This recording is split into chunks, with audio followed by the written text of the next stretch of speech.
here is Our Miss Brooks, starring Eve Arden.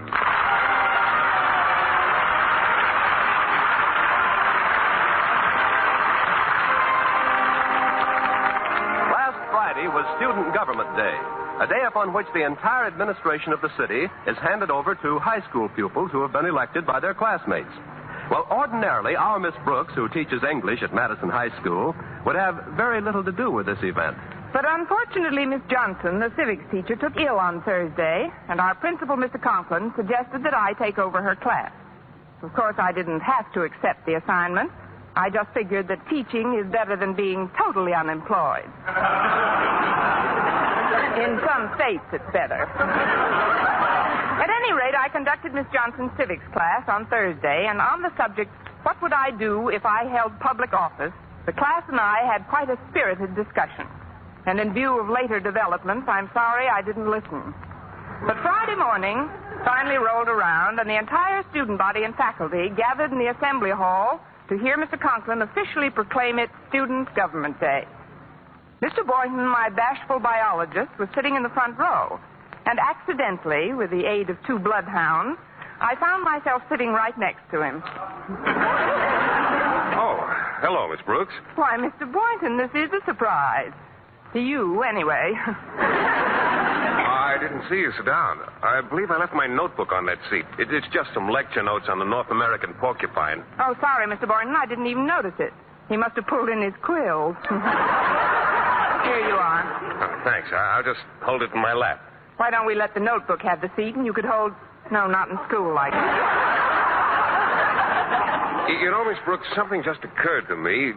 We're always sitting next to each other in assembly. Fate seems to be throwing us together. Compared to my throwing, fate is a sandlot pitcher. But perhaps you're right, Mr. Boynton. Maybe we should give fate a helping hand. I'm free for lunch today. How about you? Or would you rather ask me? Or am I being too subtle? Oh, darn that bell. I'll have to get him in the next round.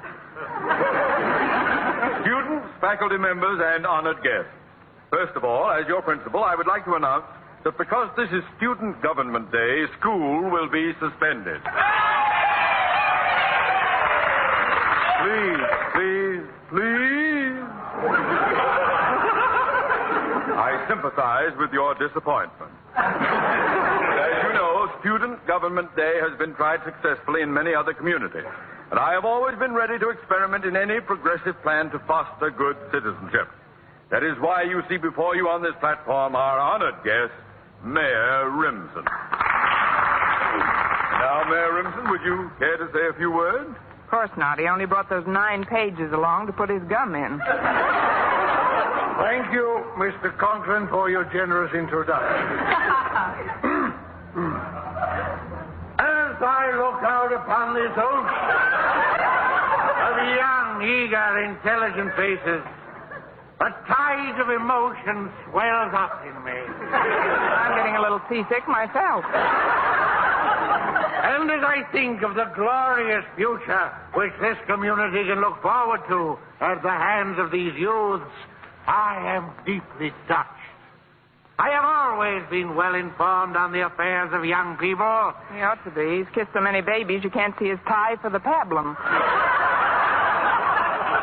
And so it is with considerable pride that I now inaugurate for the first time in this community Student Government Day. Therefore, without further ado, it is my pleasure to introduce to you your duly elected mayor, Miss Harriet Conklin. You may applaud now. Thank you. My constituents, friends, and Mayor Remsen, I intend to show this community something new and different by making my term of office a clean and honest administration. Well, now... We will not tolerate graft and corruption. We know. Thank you, Harriet Conklin. As Miss Brooks said in our civics class yesterday, the racketeers must go, no matter what politician is protecting them. Oh, that Miss Brooks certainly is a card. That will be all, Harriet. Did you really say that in civics class? I don't know. I wasn't listening. Mayor Remsen, allow me to apologize for my daughter's enthusiasm. She was obviously referring to the aims of city governments in general, without realizing that those aims have already been attained in our community. Gosh. And now, it is my extreme pleasure to introduce the student who has been elected your chief of police, Walter Denton. Thank you, friends. As your incumbent police chief, I cannot re-emphasize too forcefully the remarks Miss Brooks made in civics class yesterday. To wit, every crook and grafter who has been mulcting the city treasury of funds has got... Thank you, Chief of Police Walter Denton. I haven't finished my speech. Oh, yes, you have, Denton. But Mr. Conklin, as Miss Brooks said just yesterday... This is not a symposium on the memoirs of Miss Brooks. Or maybe it is. Miss Brooks, you here? No, I couldn't make it today. What's that? Oh, there you are. Before we go any further, isn't there something you'd like to say? Yes, sir. Is there a doctor in the house?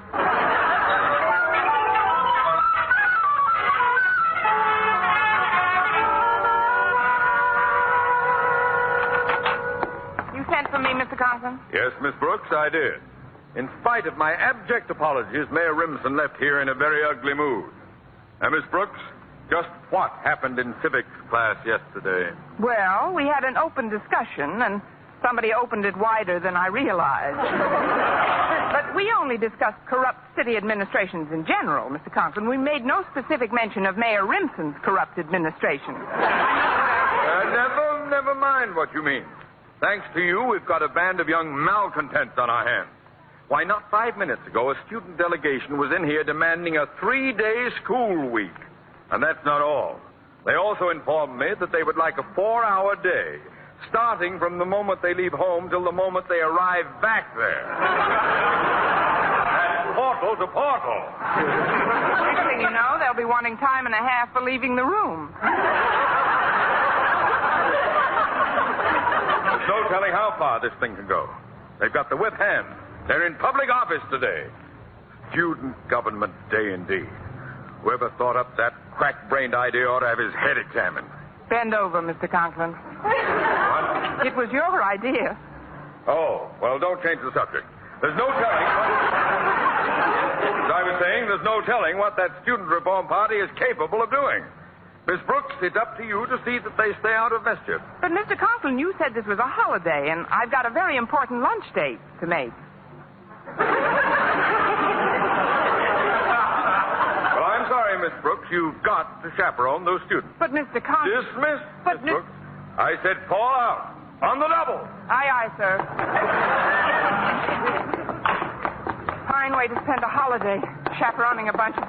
What am I running about? I'm halfway down the hall. Oh, that's funny. I stopped right outside Mr. Boynton's biology lab. Well, I might as well go in now that I'm here. Oh, hello, Miss Brooks. Well, say, I hope Mr. Conklin wasn't too severe with you. Not at all, Mr. Boynton. How are you at setting bones?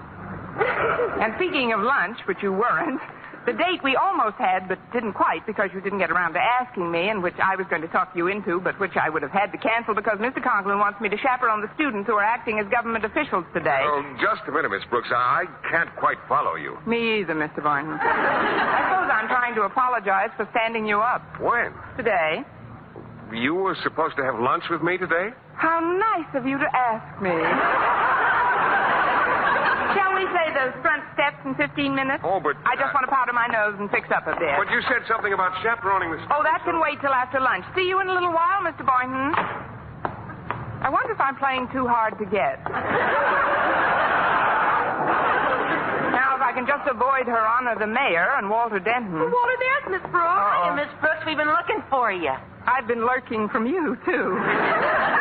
Miss Brooks, as mayor of this community, I feel that I have you to thank for many of my high ideals. Me too, Miss Brooks. When you stood up in civics class yesterday with a kind of glowing, luminous light emanating from your skull and your chalk poised in front of the blackboard, you know who you reminded me of?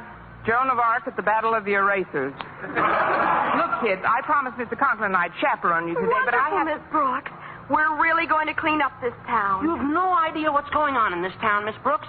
If you'll just stick with us, we'll show you graft and corruption, infamy and greed. I'd rather have Mr. Boynton show me spaghetti and meatballs. Now, if you'll just keep quiet about it, I'll meet Mr. Boynton for lunch. Lunch?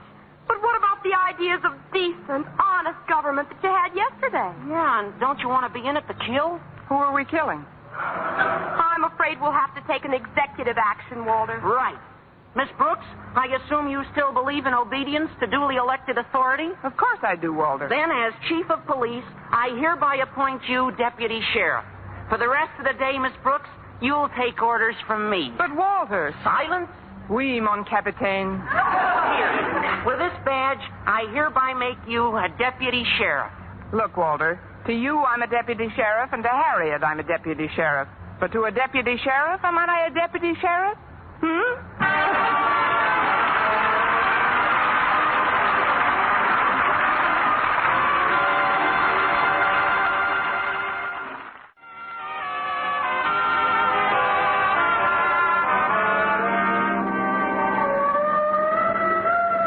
You'd better pull over, Walter. Why, Miss Brooks? Oh, the siren. No, that's on our car. I put it on this morning. I don't want to see insubordinate, Chief, but just where are we going? To the Jackpot Amusement Company's warehouse. We've been watching the place for weeks, Miss Brooks, in preparation for today. And we've seen truckloads of slot machines delivered there. Slot machines? Sure. The kind they put in the back of candy stores where little school kids can spend their lunch money in a futile effort to get rich quick. You know, where you pull a lever and try to hit as many bumpers as possible. Oh, the game I play in my car. Bad. It's the one-armed bandits that keep the kids broke.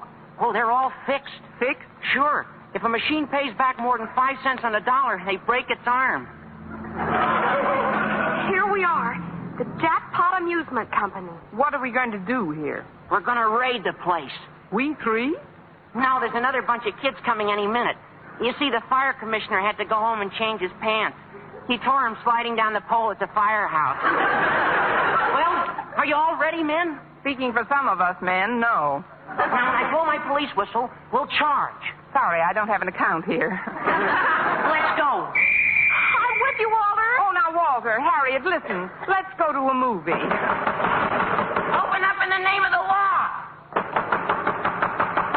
Are you going to open up, or do we have to break it in? Walter, please. Stand in back of Miss Brooks, Harriet. Oh, fine. Now they're going to use me for a battering ram. What's going on out here?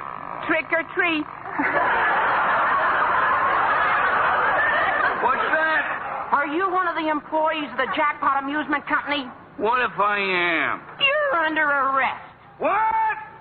Miss Brooks, you're a deputy sheriff. Arrest this man. Pull over to the curb, bud.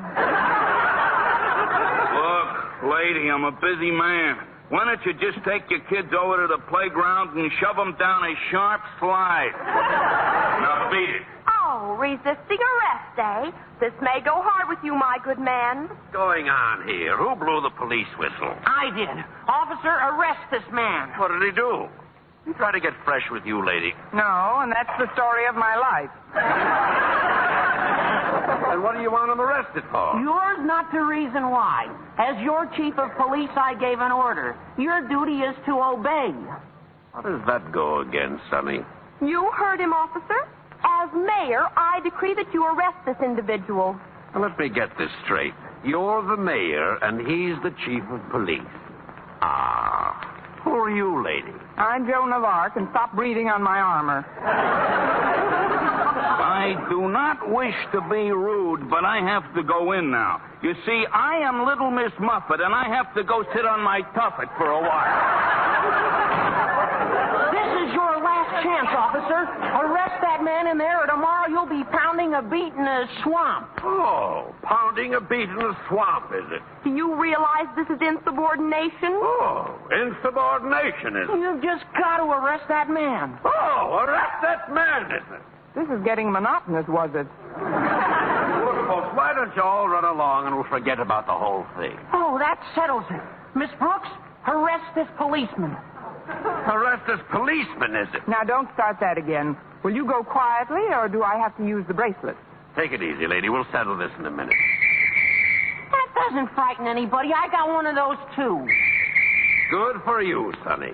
Some people don't seem to be familiar with the Constitution of the United States, which says, we, the people of the United States Or, of for America, that matter, the in order to Declaration form a of more Independence, perfect union, establish justice. Little Jack Horner sat in the corner eating his Christmas pie.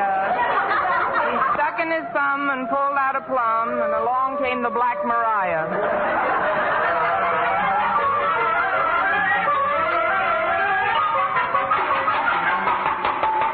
Guard! Oh, guard!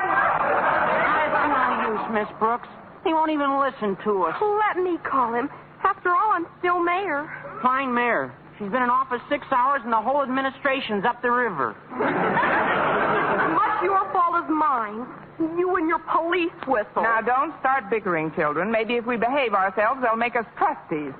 Hello out there. Oh, guard. Jailer. Turnkey. Shut up!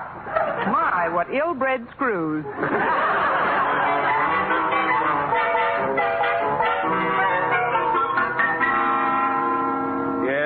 Yes, Mrs. Denton, I'll call you the minute I hear from Walter. Goodbye.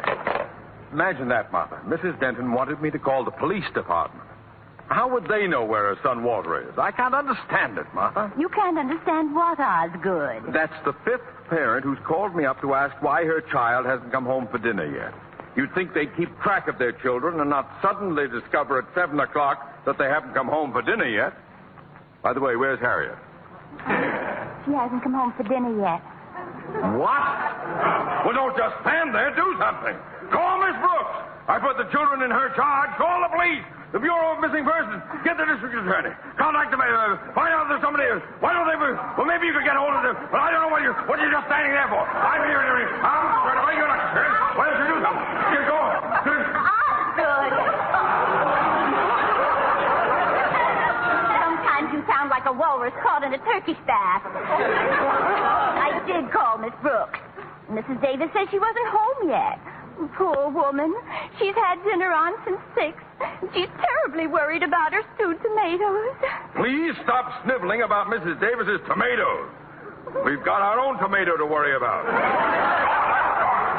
Please, dear, calm down a little. Here, have some fruit. It's very good for the nerves. I don't want any fruit. Oh, that's probably Harriet now. I'll answer it. I must lose my temper. I must be calm. Hello? Osgood, you're talking in a banana. No wonder with the house all cluttered up with fruit bowls. Hello? Is that you, Harriet? No, Osgood. This is Margaret Davis. Oh. I've just had a call from Miss Brooks. You have? Yes, Osgood. Harriet, Walter Denton, and several of the other students are with her. Oh, well, thank heaven. Tell me, Margaret, where are the children and Miss Brooks? They're in jail, Osgood. Fine. You see, Martha, I told you there was nothing to worry about. Miss Brooks and the children are all in jail. Martha, take this phone out of my hands and put back the banana.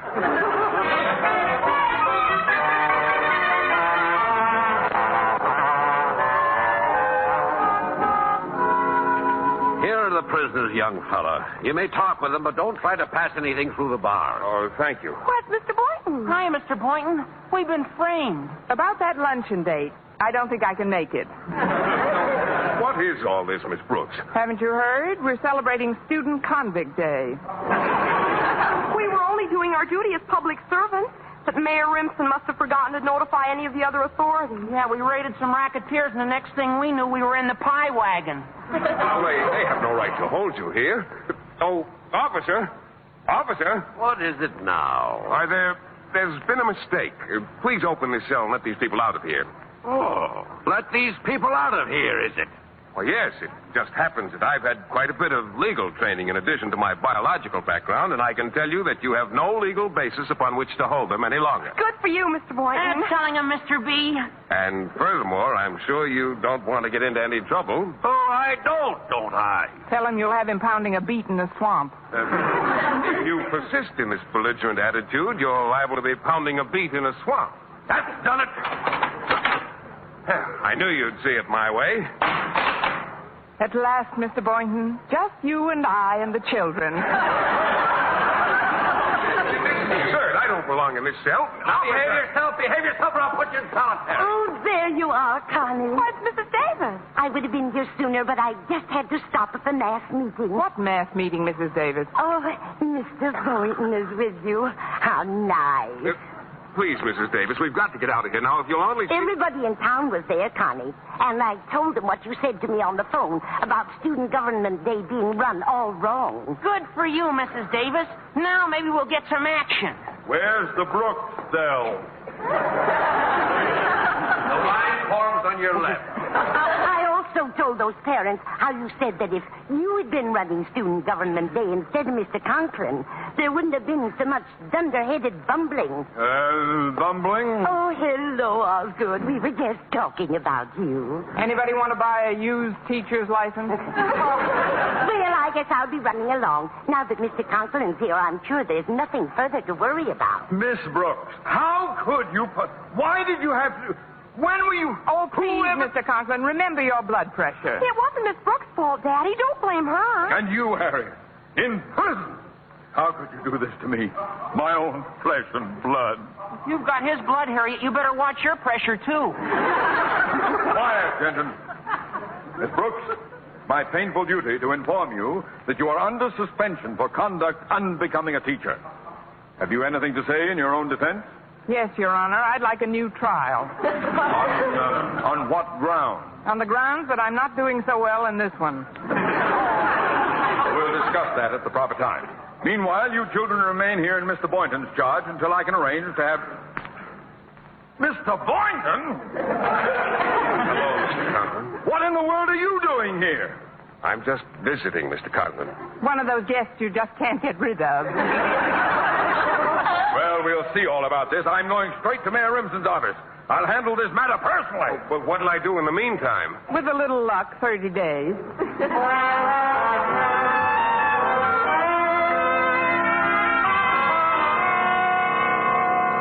Well, you've done a lot for me, H.J., but I can't understand why we're dumping this slot machine deal.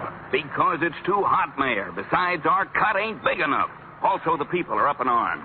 The people, what do they know about it? Ed, I'm surprised at you. What do my initials stand for? H.J., Honest Jim.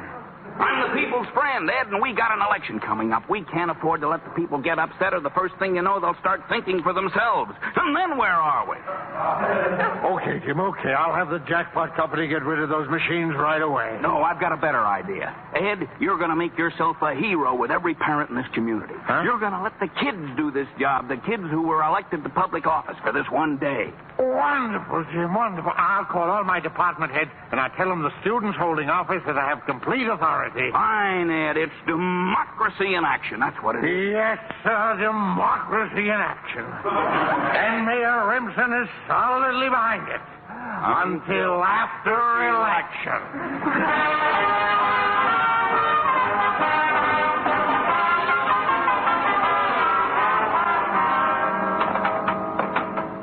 Which one of you is Mayor Harriet Conklin? I am. Step out, please.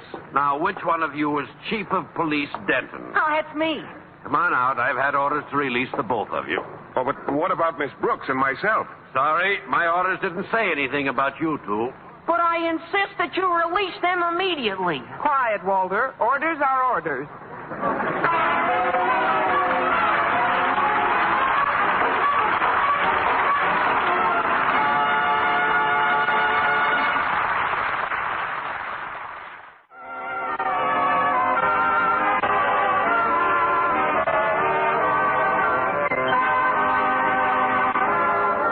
And now, once again, here is our Miss Brooks.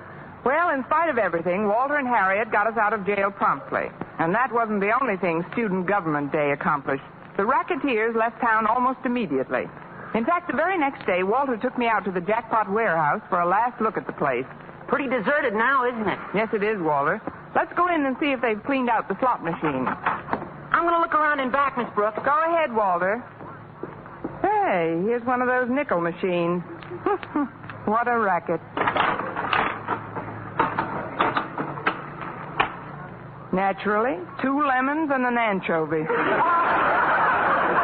I've said it once, I've said it 1,000 times. Crime does not pay.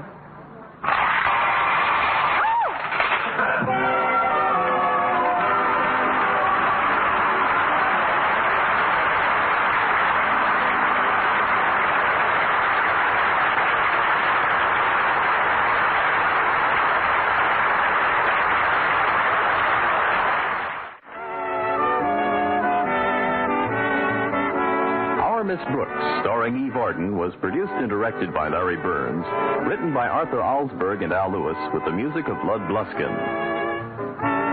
Mr. Conklin was played by Gail Gordon. This program came to you from the Frankfurt studios of the American Forces Network Europe and was prepared for rebroadcast over this network by specialist Ed Barron.